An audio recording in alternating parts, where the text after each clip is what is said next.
to me, I think College Station has some of the best neighborhoods just to go ride your bike through. Yeah. And you just share the road with cars. A lot of people are often confused, like what's the difference between a bike lane and a bike route? Bike lanes are striped. There'll be markings on the pavement for a bike lane, but a bike route is just usually signed. It says like a green sign that says bike route. And there might be like something in the street that it's called a sharrow. It'll be like a bicycle marking with 2 arrows, so that's the difference. It's more so telling people that bikes and cars have to kind of share the same space. Yeah, I did not know that. What's up, College Station? I'm Grace Hollowell, and today I'm joined by Carl Ahrens and Jesse Dimeolo from our Planning and Development Services. Welcome to the show. Thank you for having us. Yeah, we are very excited to have you here. We are going to be talking about transportation and cycling. We have a very unique setup for our city, which active transportation plays a big part of. So to kick things off, tell us a little bit about yourselves and what you do. Go first, Jesse. Yeah, so I have been with the city, I guess, since 2020. Okay. I started off on the development review team, so I think that was a great experience, just seeing the huge amount of development that's happened in the city and how it just changes like month to month. Is new things popping up all the time. So that firsthand experience was really good. But I recently switched to not recently, but to the transportation team about like a year and a half ago. And transportation has always been my passion, and especially like bikes and walking and public transit. So that's what I really love. Yeah, absolutely. What about you? So I've been with the city for 3.5 years now. And prior I went to A&M. So I've been in town since 2016. I've always had a strong passion for urban planning and particularly transportation. I grew up being a skateboarder, and I rode my skateboard to and from class when I was here. When I lived back home in San Marcos, me and my friends rode our skateboards around all the time. So that was I had kind of like an early start in active transportation, and then got into bicycling. So it's kind of just a perfect fit being a part of this team. So it's been a great experience so far. I've gotten to see the city grow. I've seen a lot of new projects come online, even since before my time working here. I would always be going around town and trying to watch, this new path is coming in, like when is it going to be done? I was always kind of nerded out on that. So yeah, and I imagine with a city like College Station, and in Texas especially, things are very flat, right? Mm-hmm. It's easier, I guess, for a skateboarder. I'm from up north, and it's very hilly, and I know a lot of people who longboarded, and it was always like a challenge navigating the hills, and with College Station, there's not too many hills here. Yeah. we were just talking about this yesterday. Like, we're talking about, I'm from up north too, in Ohio, but we're talking about Minneapolis and how like they are a super bike friendly city. I'm like, hey, if they can do it up in the north where it's like 6 months of the year is winter, I'm like, we could do it down here because we've got like sunny days all the time. It's flat. We've got a young population. Yeah. Like we could do it. Yeah. Absolutely. So what is one thing that you wish more people knew about your department or your area of expertise? Maybe one thing is like when people first hear the word transportation, the first thought is cars. Right. And yes, that's a huge component of it. But there's so much more to it than just that. There's so many other ways to get around, to get from point A to point B. And that's why we're doing an active transportation master plan to kind of, to encompass all of those modes, not just one.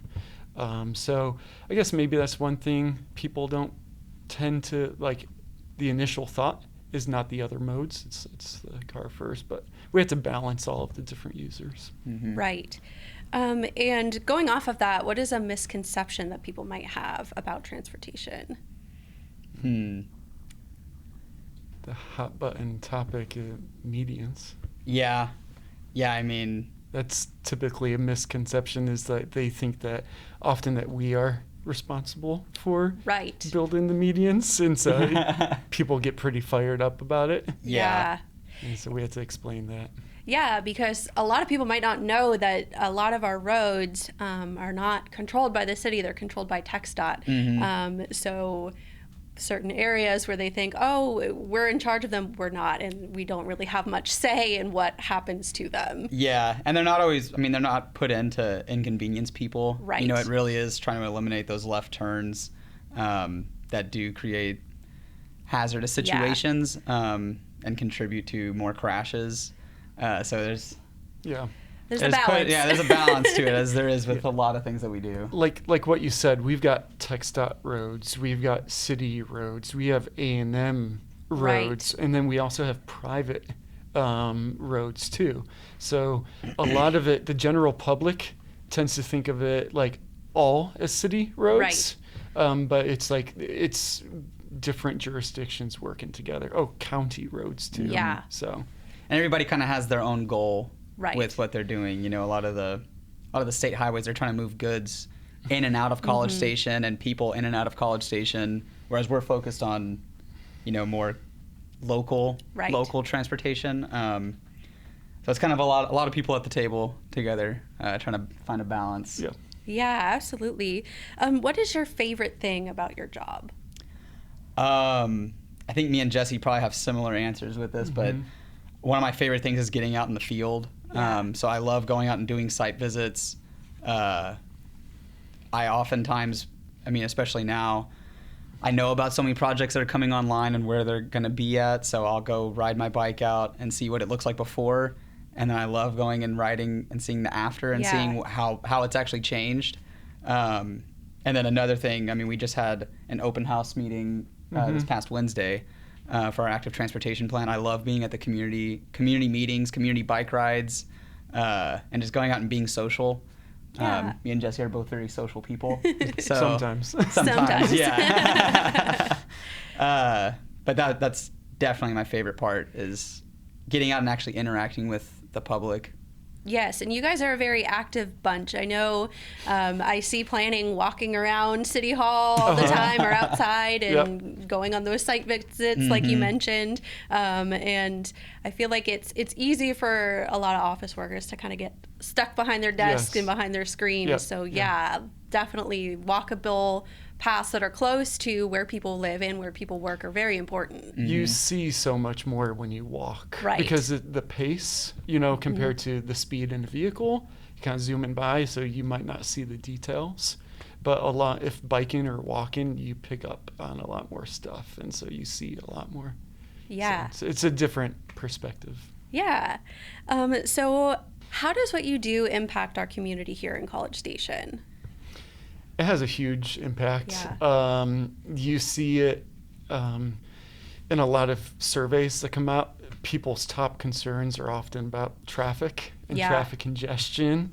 And so what we do has a huge impact on that. And we see those surveys, and we are trying to improve it. But it's a balance. I guess that's the word for today. Yeah. Because yes, people want free flow in traffic. They don't want to be stuck in traffic jams. But also at the same time, we have to, consider safety with that, and other road users, other vulnerable road users. Because if you have the free flowing traffic at high speeds, it can be dangerous too. So. But we're trying to really address the congestion issue. So it has a huge impact on the community. Yes. And what is your favorite memory from past cycling events in College Station? I know we have the Cycle with Council coming up. We just had the spring ride not too long ago. What is some of your favorite memories? People do come out, and it's interesting. They'll dress up, they'll decorate their bikes, they'll bring funky bikes. Fun. One year it was actually on our Cycle with Council event was on May 4th. And so for all the Star Wars fans, yeah, we had one of our old council members her husband came and dressed up as Darth Vader. Oh, and so that was fun. really cool because that was I think that was the first Cycle with Council event that I had been a part of and helped organize. So I didn't really know what to expect. I didn't know how bought in people would be. I was new on staff, so I had never participated in the event before. And so when he came out and was dressed as Darth Vader, it was like, man, that got everybody kind of cooking and happy. The Jingle Bell ride too. The Jingle Bell ride too. I think there was a couple of Santa Clauses that showed up. Oh, fun. Yeah, it's something that a lot of people, I guess, wouldn't think as like a core event, but we do have these events every year, and they are a fun chance to just get out, meet new people, be active, and like you said, see College Station from a different perspective. Mm-hmm.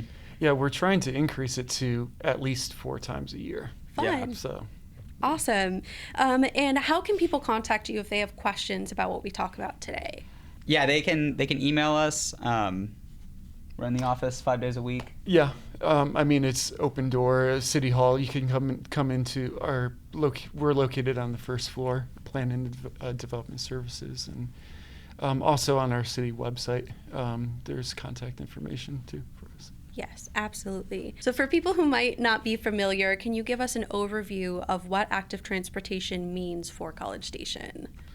Yeah, so this is a new thing. Like a lot of cities, I don't know how many, but it's new for cities throughout the country to have active transportation master plans. So the first thing you have to do is define what is it, and it's a direct. I guess the technical definition is it's like a direct replacement of vehicle miles traveled. So let's say instead of traveling 5 miles in your car, you're now traveling those 5 miles by bike or by scooter or by some other micromobility skateboard. 5 miles is kind of far, but active transportation it could be human powered, by yourself, or it could be like battery assisted too. But really, it's getting people out of replacing those car miles with other modes. And it's, I think, another important factor that people don't always realize when they think of active transportation is it's not always maybe the primary means of transportation. So a lot of it is connecting the last mile. Right. We have, BTD bus services here. We have A&M bus services with Spirit. And so, you get dropped off at your bus stop, and it's not always right in front of, your end destination. So connecting that last mile, active transportation plays a huge role in that. So whether that's walking or, on buses, you can't always bring a bicycle on there, but that's where having a skateboard was extremely helpful because I could sit in my seat with my skateboard and it would connect my last little leg of wherever it was that I was going. Yeah, absolutely. And for the city the size of College Station, having those options is, like you mentioned, a great way to get to your destination if you might not be dropped off and necessarily right out front. And why is it important for a growing city like ours to invest in walking and biking and other micromobility? College Station, as we kind of mentioned earlier, we have a huge opportunity. We have a massive university right across the street. So we have a young, active population in town. And a lot of people, they don't drive their cars to campus. They walk, they bike, they scooter, they use any form of micromobility and active transportation. And so we have a huge opportunity with that young population having primarily pretty great weather. It does get hot in the summertime. Yeah. But, it's still sunny.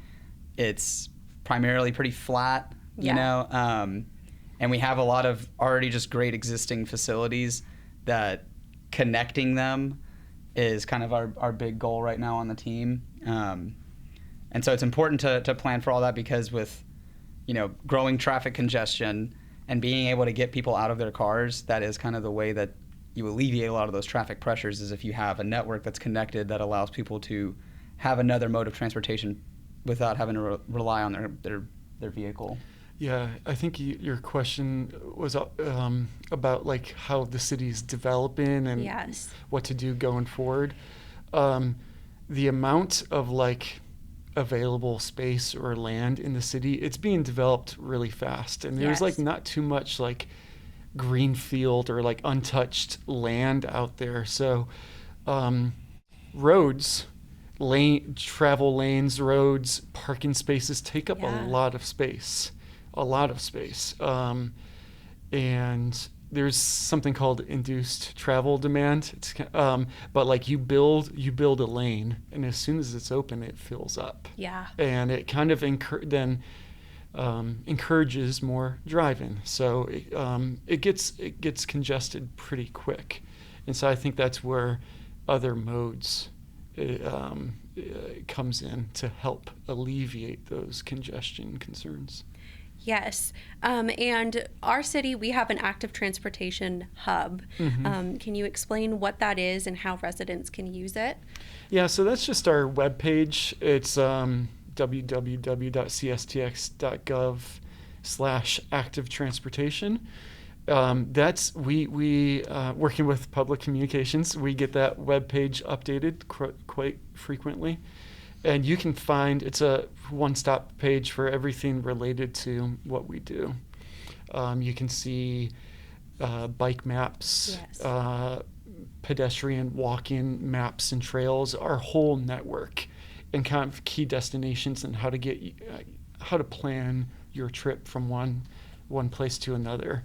And also we put on there our upcoming events too. So it's a great resource, and we try to encourage a lot of people to visit that because that's where we put all of the information. And how does the city use data and mapping tools to plan transportation improvements? So that's huge. Yeah.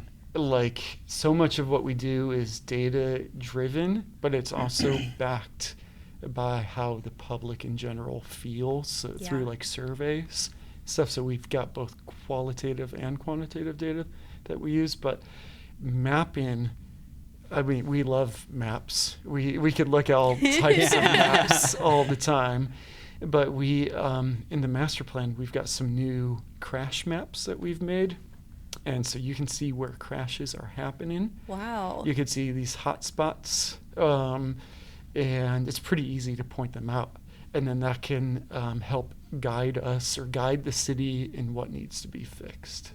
Yes, absolutely. And I am not a map person. My brain just doesn't compute things that way. But y'all make it really easy, and you highlight the areas. And I know our designers here in public communications too, they are a little more well-versed with maps than I am. But it is a really helpful tool because if you're not from this area, it helps you know where you are and where you need to go. I know we're all kind of not originally from here, and that was one of the first things that I did when I moved here was I looked up like a map of the roadways and what were the major roads, and okay, what roads necessarily am I able to ride my bike or am I able to rollerblade on? And it's very, very helpful. And you mentioned the surveys and how important community input is. Can you share an example of how public feedback has influenced a project or a plan? Yeah, so I mean, we are extremely reliant on public feedback because obviously as planners we have our own kind of ideas and professional opinions, but I mean the ultimate goal is to create spaces that people here who live here can actually use, and it increases their safety. So we recently did feasibility studies on a few corridors here around town. We did Anderson Street, we did Taro, and through those processes we would have open house meetings, and that's where we would get feedback from the public, and they get to see a rollout plot of the whole design, and they have an opportunity to say, hey, maybe can we shift this crossing here? Can we, instead of doing this bike lane, could we do a shared use path? And so they are able to provide their feedback for that, and so they have an integral role in shaping the way that those plans and the projects actually develop out. Yeah, it was pretty cool. For each of those roadways, we were working with a consultant, and they came up with like different cross-section designs of the roadway. So looking at the road and seeing, like what types of facilities would be built. And then the public were able to vote on which ones they liked the most. And then we took those results and then we came up with final conceptual designs for the corridors. So it directly shaped the output of the project. Right. So what types of infrastructure are included in College Station's active transportation network? We have a little bit of everything. We have bike lanes. We have vertically separated bike lanes. George Bush Drive. Along George Bush. We have shared use paths that run alongside roads, and then they also go through park systems. So, like a true off-street path network. We have sidewalks. You're missing your favorite. We have bike routes. Bike routes. Bike routes are my favorite. To me, I think College Station has some of the best neighborhoods just to go ride your bike through. Yeah. And you just share the road with cars. A lot of people are often confused, like, what's the difference between a bike lane and a bike route? Bike lanes are striped. There will be markings on the pavement for a bike lane, but a bike route is just usually signed. It says, like, a green sign that says bike route, and there might be like something in the street that it's called a sharrow. It'll be like a bicycle marking with 2 arrows, so that's the difference. Mm-hmm. Gotcha. And it's more so telling people that bikes and cars have to kind of share the same space. Yeah, I did not know that. So that is my learn something new of the day. So how is the city working to better connect neighborhoods, parks, schools, and Texas A&M? Yeah, so all of those are like key destinations. Yeah. And especially like parks and schools and libraries, like especially where younger children are going, we want to look at improving connectivity and also the safety. It's some level of traffic stress. It's in our master plan. There's 4 different levels, 1, 2, 3, and 4. 1 being the lowest stress that's suitable for children. And we want those key destinations like parks and schools to have a better connectivity for those for all ages and abilities. So that's what we're working on. Yeah. And what are some of the biggest challenges when designing a system that works for both drivers, cyclists, and pedestrians? That's going back to our balance word of the day. Yeah. Safety is one of the biggest challenges, and honestly, one of the biggest hurdles is always conflict points, which is usually intersections. Mm-hmm. Trying to figure out a design that, keeps a vulnerable user. A vulnerable user is somebody who's not in their car. Mm-hmm. And there's times at intersections where you have blind spots, and it's hard to actually see the person. You may not even see them crossing because they're blocked by a tree or telephone pole or something. So making sure that there's always that clear space that people can always see those vulnerable road users, and that in those mixing zones at intersections, people have enough time to cross. They have, pedestrian islands. Yeah. Really, as a community, I think we should be putting safety first. Yes. And sometimes it's hard because we want convenience. Yeah. Or to save time. So, and like Carl said, at intersections, that's where a lot of our crashes are happening. And we may have to be inconvenienced with maybe more time needs to be given to pedestrians and cyclists to cross the street first, and then the vehicle can turn.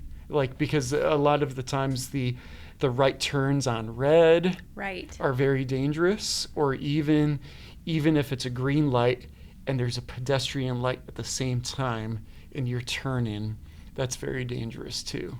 So we may need to just kind of optimize the signals to make it safer for all of the users. Yes, and especially close to campus, I'm sure that's a major concern where there's a heavy pedestrian population there. So switching gears here, the Cycle with Council event is coming up. What is the event and what makes it so fun? So this year's event will be May 2nd. It'll be starting here at City Hall. One of the big goals of our events, especially with Cycle with Council, is it gives residents an opportunity to come out and meet their council members,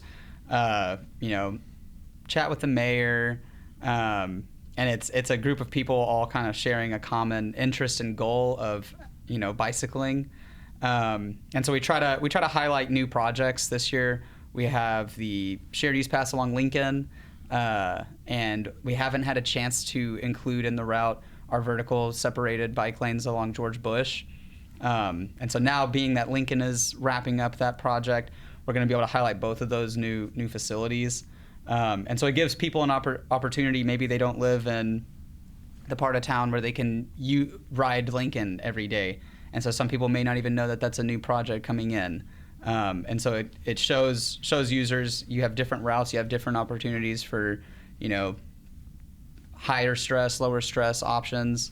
So it's really just getting a bunch of people together who care about bikes, and you come out and hang out for a couple hours, and we'll have refreshments and everything, and we're looking forward to having it at City Hall this year, because we have so much space. We have a great front lawn. Yes. A lot of space to set up.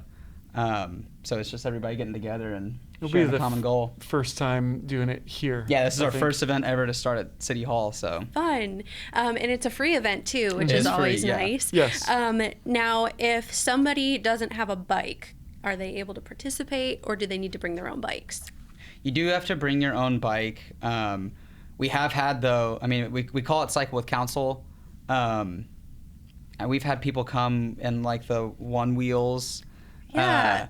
It doesn't have to just be bikes. The first year that I ran it, I brought my skateboard and I was going to ride, but I had to hang back and be with the table. But we encourage any kind of micromobility user. Yeah. Yeah. The title, it's called Cycle with Council, but we're not going to stop somebody if they show up on a scooter. So, yeah. Gotcha. Yeah. So wheel with council. Yeah. So you are also working on the active transportation master plan, like we mentioned. What are the main goals of this effort?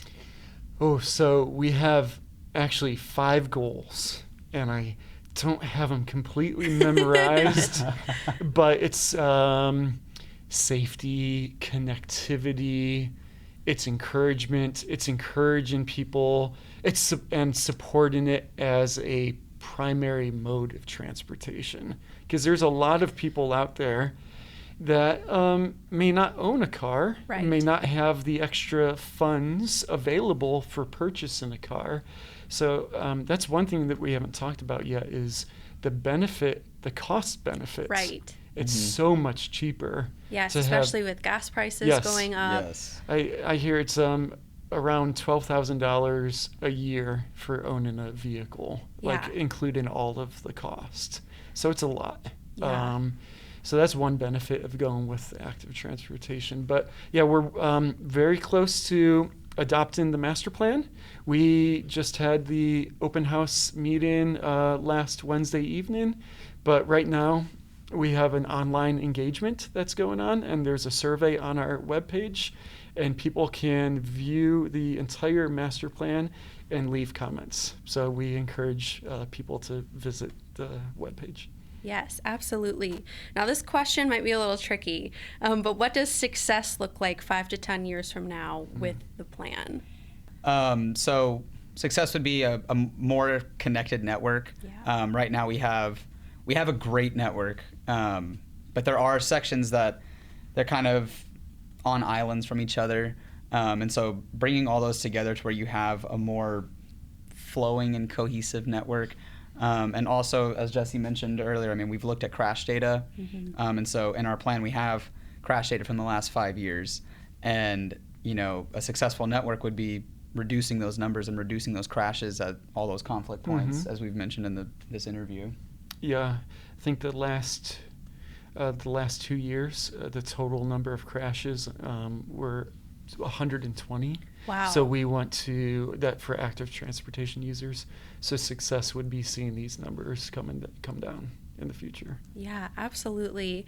And before we go, we have a fun rapid fire round of fun questions, all based around active transportation. Yeah. Are y'all ready? Yeah. Okay, solo ride or group ride?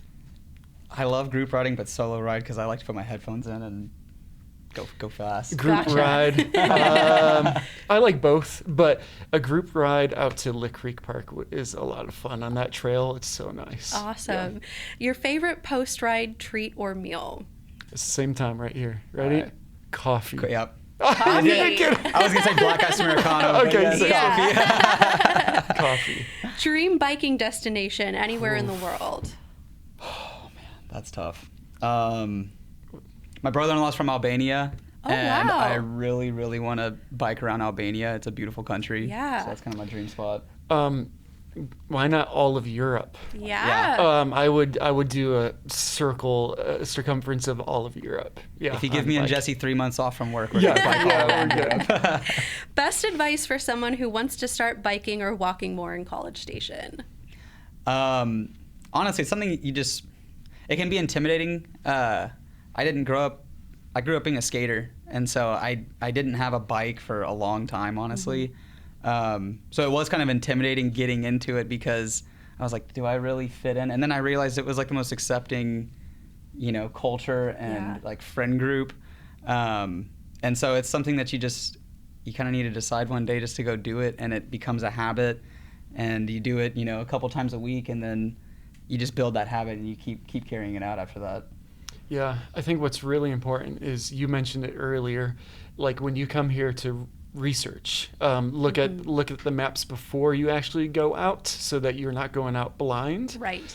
So really look and see what are the major roads that you should probably try to avoid. And then go on the parallel alternate routes that are safer and less traffic. Yes. Yeah. And then finally, one myth about biking that you'd like to bust. One myth I would say is, it's for recreation only. Right. That's a good one. It's not. It could be a lifestyle. It could be just how you live day in, day out, and getting from place to place. At our public meeting the other night, one gentleman said, he's like, oh yeah, I would like to go for more recreational rides. He's like, all I ride for is like commuting. It was interesting to hear that, because usually it's the other way around. Yeah. But I personally don't like to throw my bike on the back of the car and drive somewhere to then bike. I just want to be able to bike everywhere. To that destination. Yes. Yeah. So I would say that's one myth. Yeah. I don't know if you have any other ideas. That's kind of hit it on the head, I think. Yeah. Well, awesome. Before we go, one more time, where can people find out more about active transportation? City website, mentioned it earlier, cstx.gov/active transportation. You could find us here at City Hall, first floor, or at any of the community events. We often put up signs around whenever we have a meeting that's coming up, and you can scan the QR code. Anyways, you can cut that part. QR code. Yeah. Alrighty. Well, thank you so much for being here today. And that's what's up.